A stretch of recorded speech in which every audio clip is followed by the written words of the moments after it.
"We've lost trust and confidence in their ability to lead in those positions and they will not return to the ship," Vice Chief of Naval Operations Admiral William Moran told reporters at the Pentagon late Thursday.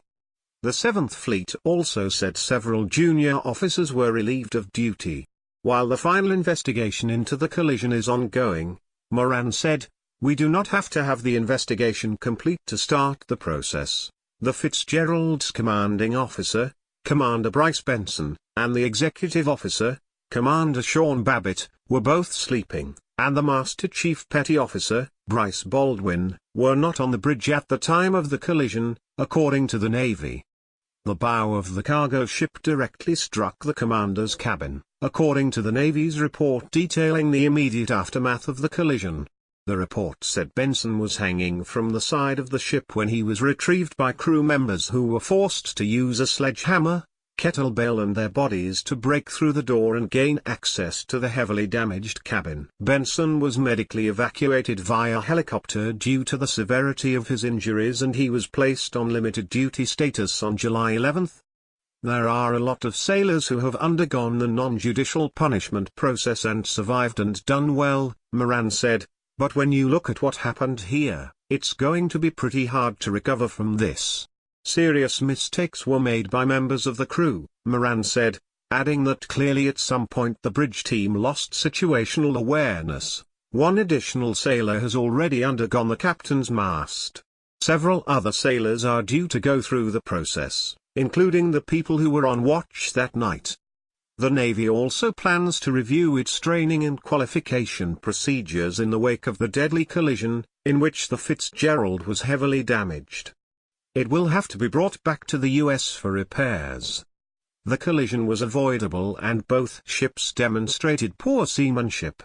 Within Fitzgerald, flawed watchstander teamwork and inadequate leadership contributed to the collision that claimed the lives of 7 Fitzgerald sailors, injured 3 more, and damaged both ships, the 7th Fleet said in a statement. The Navy's report on the immediate aftermath provides a harrowing account of U.S. sailors attempting to escape a rapidly flooding sleeping area that filled with water within minutes after the cargo ship's bow tore a hole in the side of the Fitzgerald. Of the 35 sailors in the sleeping area at the time of the collision, 28 were able to escape, but the remaining 7 sailors died. The report describes a chaotic scene following the collision between the Fitzgerald and the much larger cargo ship. Some sailors were thrown from their beds, while others remained asleep. Sailors ran through the sleeping area, attempting to awaken their still sleeping crew members. At least one sailor had to be pulled from his rack and into the water before he woke up, the report said, referring to the naval term for a bed. The crew had to move quickly to escape the area using a ladder before the sleeping area became completely flooded, with the report saying the room was nearly flooded within a span of 30 to 60 seconds.